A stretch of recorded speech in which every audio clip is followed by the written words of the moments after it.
gara-gara merubah nama rumah sakit. Kang Dedi dianggap musyrik. Ini penjelasan dari Kiai Haji Muhammad Syarif Hidayatullah, pimpinan Pondok Pesantren Al-Ittihad Tasikmalaya. Dan dianggapnya orang yang menghadap Allah itu adalah orang yang mati. Padahal orang yang menghadap Allah itu adalah orang yang hidup. Dan orang yang tidak menghadap Allah adalah orang-orang yang mati.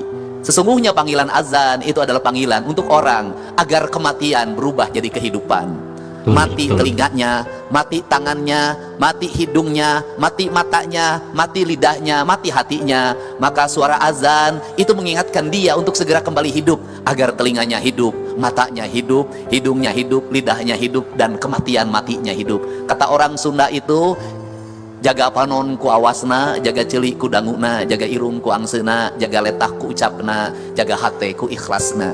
Maka matahari la ilaha illallah, maka bulan la ilaha illallah, maka udara la ilaha illallah, semuanya la ilaha illallah dalam tasbihnya, dalam bahasanya. Maka dalam riwayatnya ada nabi yang memahami bahasa ular, ada nabi yang memahami bahasa binatang. Itu sesungguhnya adalah kerangka pemahaman bahwa manusia yang menjadi penerus Nabi Muhammad SAW sesungguhnya dia harus bisa memahami bahasa Nabi Sulaiman, harus bisa memahami penyerahannya Nabi Isa alaihissalam, harus bisa memahami kegagahan dalam menguasai teknologi Nabi Musa alaihissalam. Maka seluruhnya diwujudkan dalam nama Nabi Muhammad SAW. Akan ngupingkeun pidato KDM ke pembukaan musabakoh, yayakeun musabakoh tilawatil Quran teh. Sabenerna mah lain tujuan menang nomor. Terpenting juara hiji, juara dua penting. Nu penting nama ya makna Al-Quran arayana hate jalema.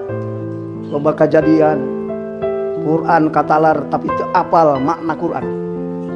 Sehingga laku papalingpang jeung Quran. Quran katalar ari solokan kotor. Eta papalingpang jeung Quran. Dibaca ayat Allah tertulis, tapi hamparan makna Al-Quran ieu dunya teu dibaca. Illegal logging terjadi. Atuh saat saya itu nu rugi tukang nyawa jeung perikanan.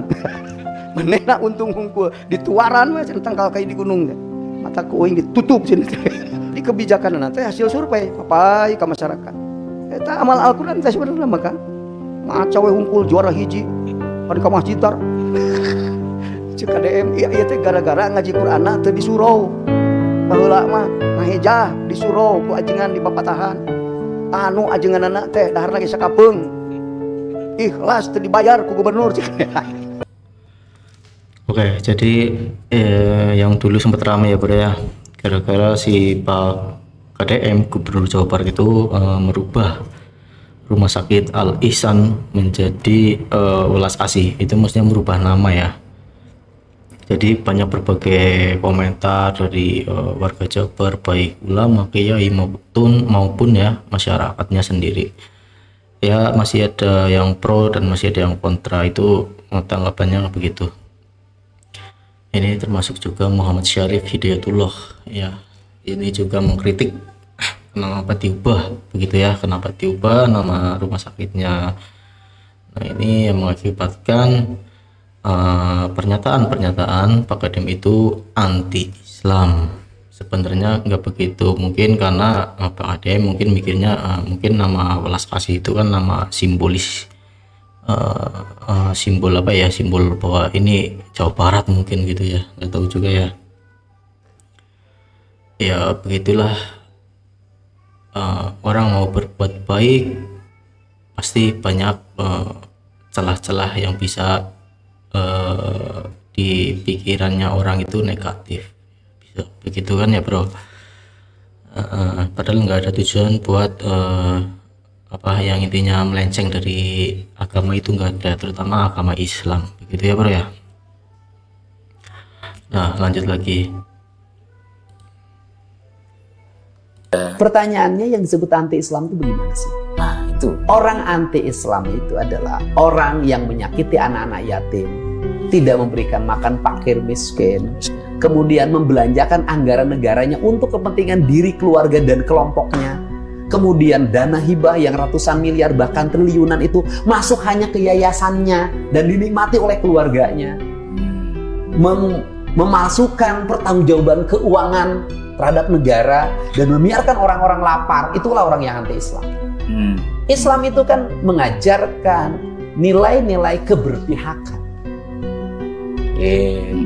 pada orang miskin, anak-anak yatim. Artinya pemimpin yang anti-Islam adalah pemimpin yang tidak berpihak pada kepentingan publik, yang membelanjakan belanja negaranya untuk kepentingan yang bersifat koruptif.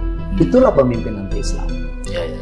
Jadi kalau ada misalnya ada tudingan kayak begitu sebetulnya lebih politis sebetulnya. Ya mungkin karena simbolisasi saya pakai ikat. Oh, ya, ya. Ya kan saya bisa. Kenapa Kang pakai ginian ini? Ini Ya, karena budaya Sunda. Ya, budaya gitu Sunda ya? dong. Cing carincing pakai kancing secarang set pakai ikat. Saya kan kalau mau berpolitik begitu bisa pura-pura. Artinya ingin kelihatan santri. Saya pakai peci, rapi, sering pakai gamis. Iya.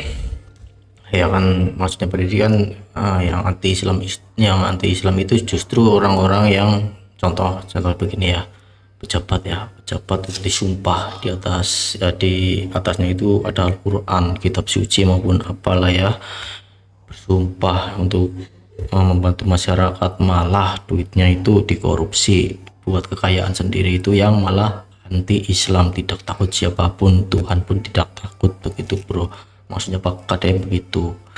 Kalau hanya sekedar nama sih itu nggak masalah, itu kan juga tadi disampaikan bahwa KDM itu hanyalah budaya biar tidak hilang begitu, mungkin maksudnya Pak Didi seperti itu bro.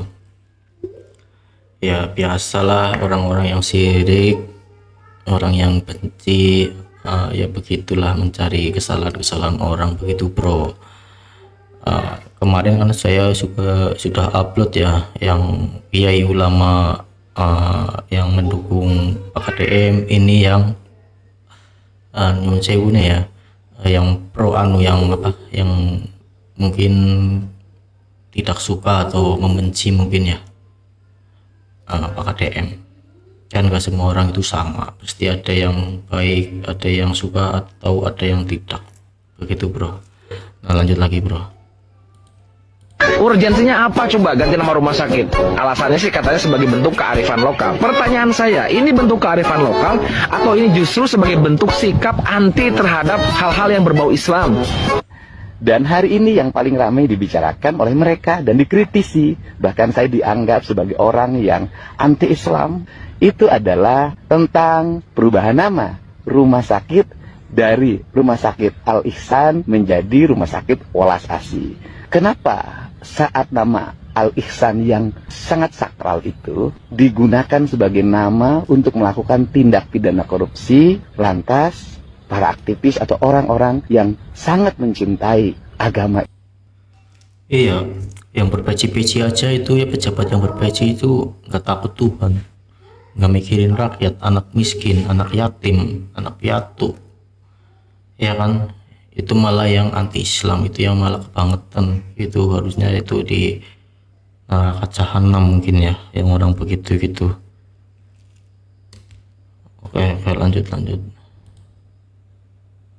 Bismillahirrahmanirrahim. Assalamualaikum warahmatullahi wabarakatuh. Saya Muhammad Wanda Surtana dari Kota Cirebon. Mohon maaf Kang Dedi ya. Saya tinggal di Bekasi nih, di RT 2 RW 10 Kelurahan Margahayu ya. Saya ingatkan pada saudara jangan sombong ya. Anda udah sombong nih Kang Dedi ya, dengan main konten-kontennya kasar ya. Seperti kemarin pabrik tahu ya. Harusnya Anda itu seorang gubernur, dilihat bijaksana. Kumpulkan pabrik tahu se-Indonesia atau se-Jawa Barat. Bawa makan yang enak, kasih penerangan, kasih ilmu, kasih modal ya. Katanya duitnya banyak. Yang masalah penggusuran kali saya setuju. Hukum harus tegakkan, tapi solusinya ada berapa yang dagang di bantaran kali. Lebarkan jalannya. Lalu siapkan shelter untuk pedagangnya. Itu yang benar. Ada anggaran banyak. Jangan hanya bisa menggusur orang kecil tanpa solusi. Hanya bikin konten tanpa ada perbaikan. Anggarannya keluarkan untuk rakyat agar lapangan kerja bisa pulih. Ya, ingat itu, Kang Dedi. Jadi jangan macam-macam lah. Hidup pakai aturan. Kerja yang baik sesuai dengan tupoksinya. Ada bupati instruksikan. Anda nanggapin tramadol, eksimer bagus. Saya juga bisa ya. Kerjasama dengan Polsek. Tapi Anda gubernur bikin pijakan, bikin regulasi, minta Kapolda kalau ada masih peredaran obat-obatan yang ilegal, yang dipakai buat mabok segala macam, Babinsa pindahin ke Papua, ya, di Maspol pindahin ke Papua. ini kan menyampaikan itu yang penggusuran, mungkin ya ini bapak ini menyampaikannya penggusuran itu di mana itu lupa, penggusuran, tapi ini tidak ada solusi dari Pak KDM ini tadi bilang begitu ya. Nah, jadi pertanyaan adalah, yang dagang-dagang itu kan seharusnya lebih taat aturan begitu ya bro ya. Ini lahannya milik siapa, jangan asal bikin toko atau warung atau bangunan rumah gitu maksudnya ya. Jangan asal diselidiki dulu, dicari tahu dulu ini lahan siapa, lahan milik siapa. Ini kan yang salah juga yang dagang, yang asal bangun begitu bro, malah nyalahin Pak KDM ya kan. KDM itu pastinya enggak gusur-gusur aja, pastinya di belakangnya itu pasti ngasih lah bantuan amplop atau apa, pasti ngasih, nggak mungkin kayak itu Pak KDM. Mungkin ya seharusnya ini kan pelajaran juga ya buat para pedagang, kalau mau ngontrak, mau bikin bangunan atau mau usaha, mau bikin warung, toko dan lain-lain, sebenarnya lihat-lihat dulu ini lahannya milik siapa, jangan asal bangun, jangan asal nyewa begitu bro. Oke lanjut. Gubernur tolol, itu saya suburkan gubernur blong, itu saya gambarkan gubernur kurang ajar. Saya ngomong seperti ini tanggung jawab aing jenggelutna, lain ukur hanya sebatas bibir ngomong di nabi bibir. Lagi viral nih guys, seorang pria di Garut, Jawa Barat menyebut kalimat gubernur tolol saat sedang membicarakan Kang Deddy Mulyadi di hadapan banyak orang. Sim goreng loba nu nanya, pangrasa acreng ai saur salire Pak Deddy kumaha si bapak aing. Ya dari lihat di sini dilihatnya dari sosok mana, sisi mana gitu. Namanya orang apalagi gubernur kan akan kelihatan hebatnya, akan kelihatan oonnya, akan kelihatan apa saja, akan kelihatan sudah muncul dari kebijakan-kebijakannya, pasti plus minus. Tapi menurut saya apapun keadaan gubernur kita, kasih kesempatan, apa saja yang dilakukan, kasih kesempatan, silakan dia untuk mengekspresikan, untuk menjelajahi. Seperti jelema kakara kawin, ulah waka ngatur pamajikan, cet, perhatikan lah. Ieu teh golongan tukang nyatu, golongan tukang dangdan, golongan tukang jebleh, golongan tukang gigi limringan. Baca heula. Oh si ieu mah, seuceu ieu mah sakodak sakedik ameng, sakodak sakedik tuang. Oh bakal jadi kudaniel ieu mah ya. Sakodak sakedik ceurik. Baca dulu. Nanti setelah terbaca penyakitnya apa, kekurangannya apa, itu tugas suami. Gila ini kiainya ini, kiai atau ustadz nggak tahu lah ya, ngomongnya ini kasar banget bro, miris, lihatnya ini miris. Seharusnya ini ngajarin yang kebaikan, ngajarin yang gimana caranya orang itu supaya mau berbuat baik, mau melangkah menuju yang baik, terutama agamanya ya. Ini malah nyinyirin orang. Ini tadi yang dengerin juga bete mungkin ya, yang dengerin ini bapak-bapak tadi ada yang bete. Harusnya kan ini kalau beneran kiai kan harusnya mengayomi kan, ceramahnya yang baik-baik, gak usah mikirin politik, harusnya ceramah aja tentang agama begitu ya bro ya. Malah ini nyirin KDM, nyirin orang, miris banyak yang berpeci begini tapi cara ucapannya itu kayak bukan seorang kiai begitu ya, maupun ustadz begitu ya bro ya. Mohon maaf ya bro, saya cuma menanggapi ini soalnya ngomongnya pedes, celokot apa ya, kalau bahasa Jawanya itu tamama ya kebangetan nih gitu loh, miris. Mungkin itu dulu bro reaction ini bro. Thank you, mohon maaf bila ada salah kata.